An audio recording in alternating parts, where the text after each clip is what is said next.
Hello students, I am a lecturer. So in this video we have studied about the rural marketing environment, means what is the meaning, what are the characteristics and what are the factors affecting the rural marketing environment. So one by one we have studied about it. So let's start.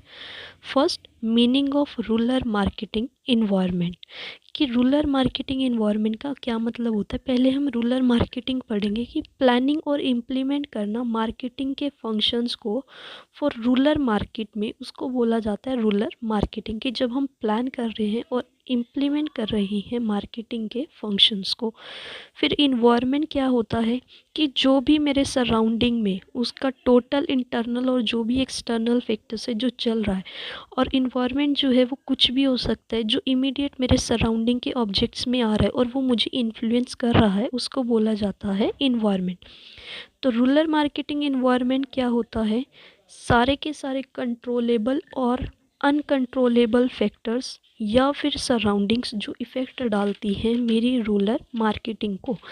कि मेरे सारे controllable और uncontrollable factors जो मेरी marketing को effect डाल रहे हैं रूरल की, उसको बोला जाता है रूरल मार्केटिंग इन्वायरमेंट। सो ये था इसका मीनिंग। अब नेक्स्ट आता है अब इसमें कि क्या फीचर्स है मेरे रूरल मार्केटिंग इन्वायरमेंट के।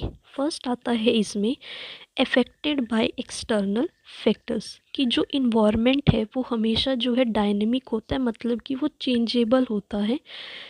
तो इसीलिए जो बेसिक फीचर आता है रूरल मार्केटिंग का वो बहुत ही ग्रेटली इफ़ेक्ट डालता है मेरी नंबर ऑफ़ एक्सटर्नल फैक्टर्स पर, जैसे कि डेमोग्राफिक पर, इकॉनमी को मेरी इफ़ेक्ट डालता है, मेरी टेक्नोलॉजिकल, मेरी पॉलिटिकल को, या फिर काफ़ी अदर फैक्टर्स को जो है वो इफ़ेक्ट डालता है। सो ये जो है नेसेसरी है एक मार्केट के लिए कि जो भी उसके एक्सटर्नल फैक्टर्स हैं रूरल मार्केटिंग के वो उनको पॉइंट ऑफ व्यू करे। क्यों करे पॉइंट ऑफ व्यू? बिकॉज वो फैक्टर्स जो है वो डिफरेंट होते हैं मेरे रूरल मार्केटिंग के और उसको कंपेयर किया जाता है अर्बन मार्केट के साथ। सेकंड फीचर, सो इसमें मेरा सेकंड फीचर आता है कॉम्प्लेक्सिटी।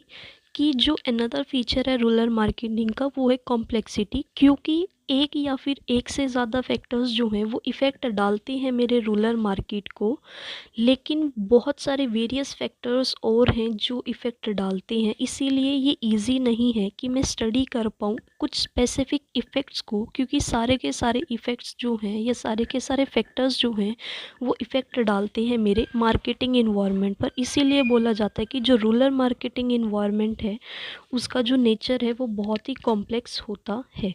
थर्ड आता है इसमें रिलेटिविटी।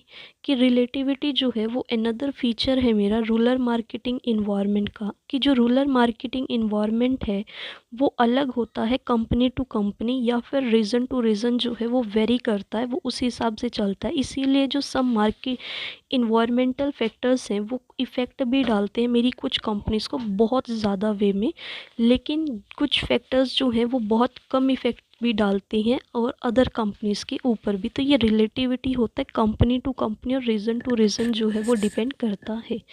फोर्थ आता है इसमें फ्लेक्सिबिलिटी। कि जो रूरल मार्केटिंग इन्वायरमेंट है वो स्टैटिक नहीं है, वो हाईली डायनेमिक है, वो बदलता रहता है। तो जो रूरल मार्केटिंग है वो शो करता है बहुत बड़ा change these days in terms of various aspects के थ्रू, जैसे कि डेमोग्राफिक, इकॉनमी, अर्बनाइजेशन, ट्रांसपोर्ट जो है वो सब फ्लेक्सिबल होते हैं। तो फ्लेक्सिबिलिटी भी होती है मेरे रूरल मार्केटिंग इन्वायरमेंट में। तो लास्ट फिफ्थ फीचर आता है इसका अनसर्टेनिटी। कि जो रूरल मार्केटिंग है वो बहुत ही कॉम्प्लेक्स फिनोमिना है और वो बहुत डिफ़िकल्ट है हमारे लिए कि हम प्रेडिक्ट कर पाएँ उन चेंजेस को अपने मार्केटिंग इन्वायरमेंट में।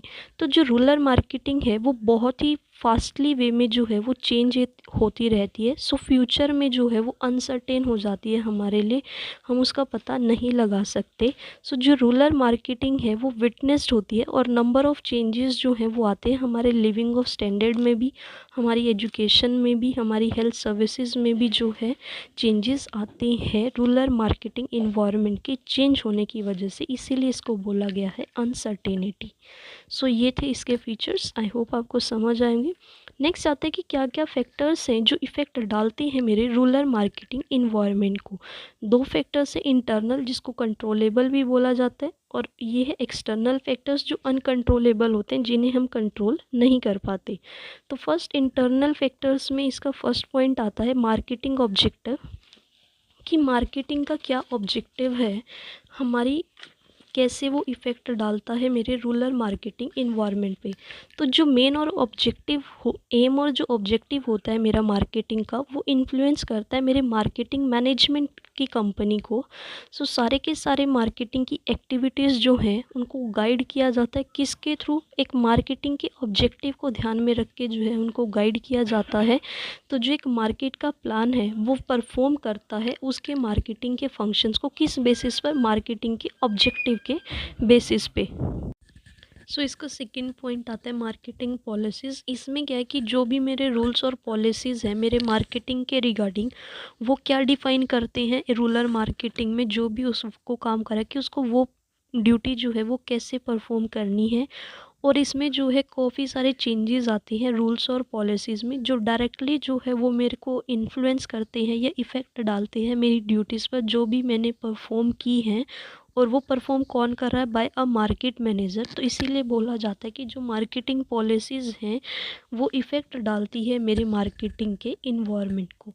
से थर्ड टाइप आता है इसमें मार्केटिंग की स्ट्रेटेजीज़, कि मार्केटिंग की जो प्लान और जो स्ट्रेटेजीज़ हैं वो किस पर बेस होती हैं, प्रोडक्ट पॉलिसी के ऊपर, प्राइस पर और डिस्ट्रीब्यूशन पॉलिसीज़ पर। इन सब पर जो है मैं मार्केटिंग की स्ट्रेटेजीज़ को फिक्स करती हूँ जो मेरी मार्केटिंग रूरल मार्केटिंग इन्वायरमेंट को जो है इफ़ेक्ट डालती हैं।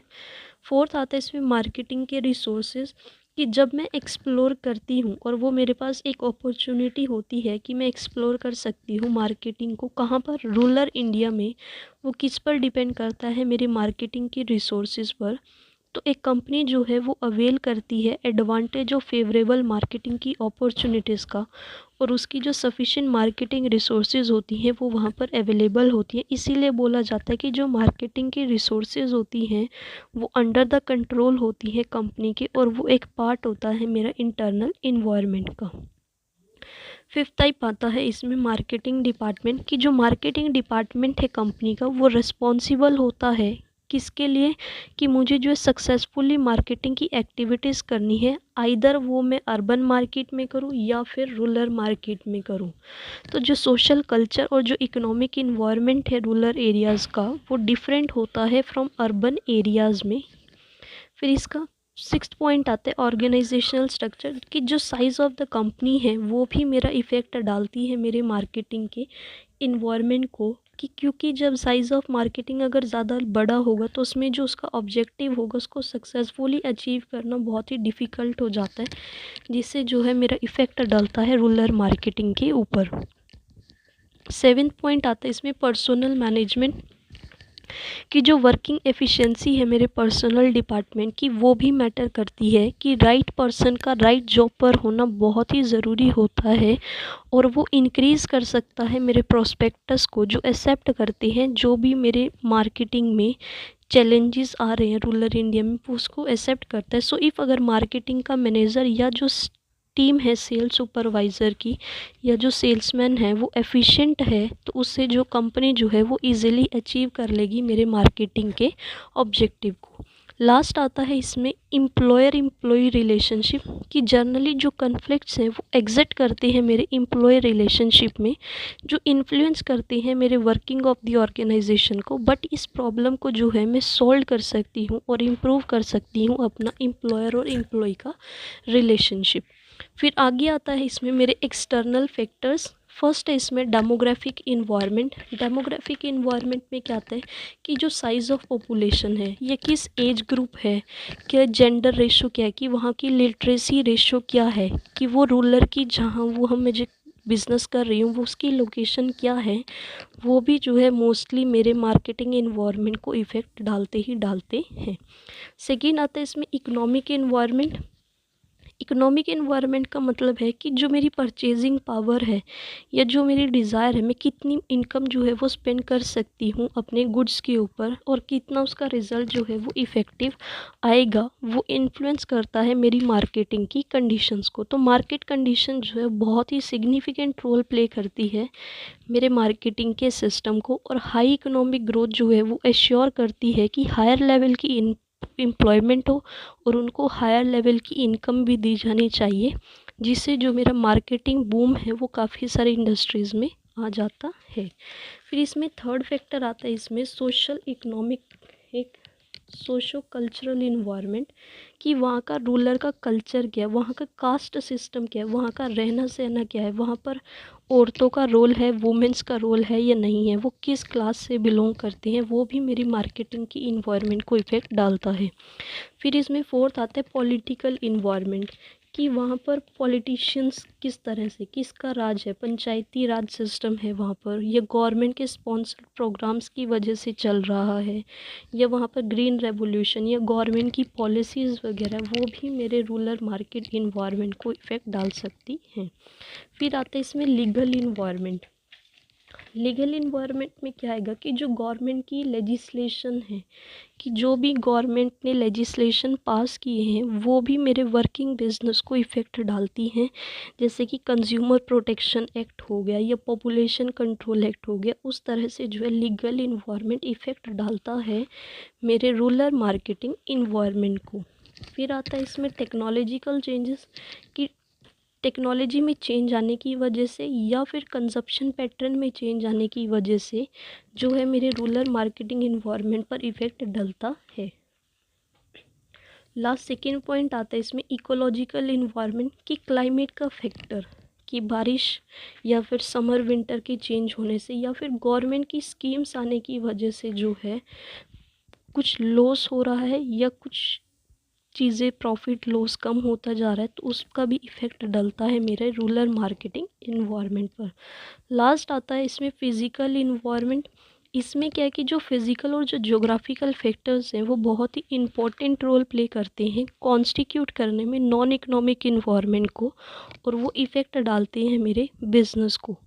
कि जो एप्लीकेशन है मॉडर्न टेक्नोलॉजी की इंडस्ट्री में वो लेड करती है कि उसमें रैपिड इकोनॉमिक ग्रोथ हो एक ह्यूज सोशल कॉस्ट पर, मतलब कि वहाँ पर कुछ भी जो है फिज़िकल इन्वायरमेंट हो रहा है कि एयर पॉपुलेशन की वजह से या फिर नॉइज़ पॉपुलेशन की वजह से कोई इफ़ेक्ट डल रहा है, तो वो जो है मेरे रूरल मार्केटिंग इन्वायरमेंट पर इफ़ेक्ट डलता ही डलता है। तो ये थे मेरे फैक्टर्स जो इफ़ेक्ट डालते हैं मेरे रूरल मार्केटिंग इन्वायरमेंट को। सो ये वाले जो फैक्टर्स हैं ये मैंने जो है शॉर्ट वीडियो में भी कवर करे हैं, वहाँ पर सिर्फ मैंने इंटरनल फैक्टर्स को समझाया क्योंकि एक्सटर्नल फैक्टर्स हम पिछले वीडियोस में भी कवर कर चुके हैं। ये सारे सेम ही फैक्टर्स होते हैं जो हमने मार्केट सेगमेंटेशन में करे थे, वो सेम ही फैक्टर्स थे, इसीलिए इंटरनल फैक्टर्स को समझाएं, आप वहाँ से भी कवर कर सकते हैं।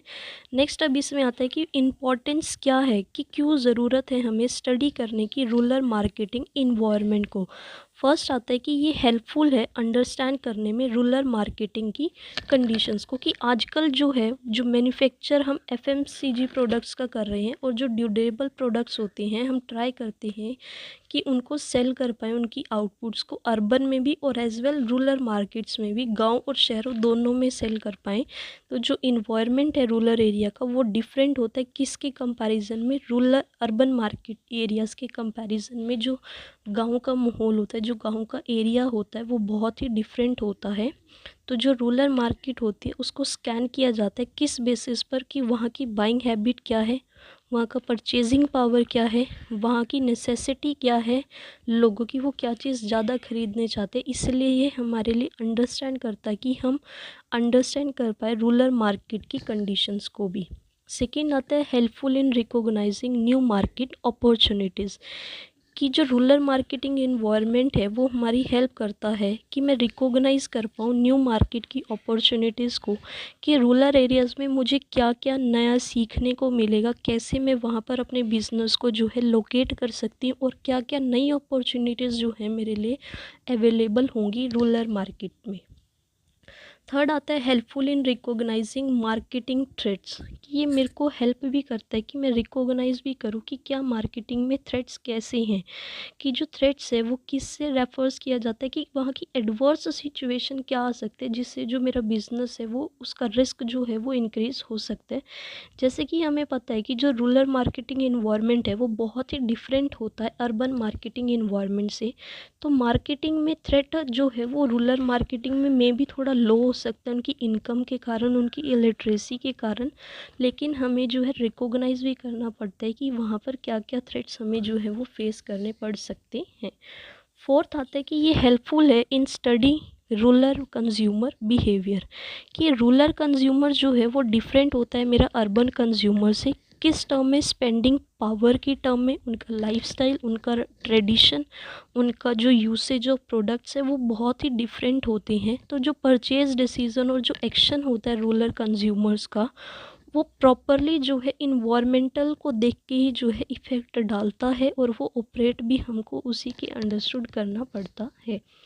फिफ्थ पॉइंट आता है इसमें helpful in taking marketing decision, कि जो मार्केटिंग मैनेजर है वो काफ़ी सारे डिसीजन लेता है उससे पहले जब वो एंटर करता है रूरल मार्केट में, बिकॉज जो इन्वायरमेंट है रूरल मार्केट का वो डिफरेंट होता है अर्बन मार्केट से। जो अप्रोप्रिएट डिसीजन जो है वो लेना बहुत ज़रूरी होता है मार्केटिंग मैनेजर का। किस बेस पर? रूरल मार्केटिंग इन्वायरमेंट की नॉलेज होनी चाहिए उसे, तभी जो है वो अप्रोप्रिएट डिसीजन भी ले सकता है। सो ये थे इसके इम्पोर्टेंस कि हमें क्यों स्टडी करना चाहिए रूरल मार्केटिंग इन्वायरमेंट को। आई होप आपको समझ आया होगा। So if you have any doubt you will comment down, I will explain you in another video or in comment section also. So thank you so much. If you like it then please subscribe my channel, like, comment and share. Thank you.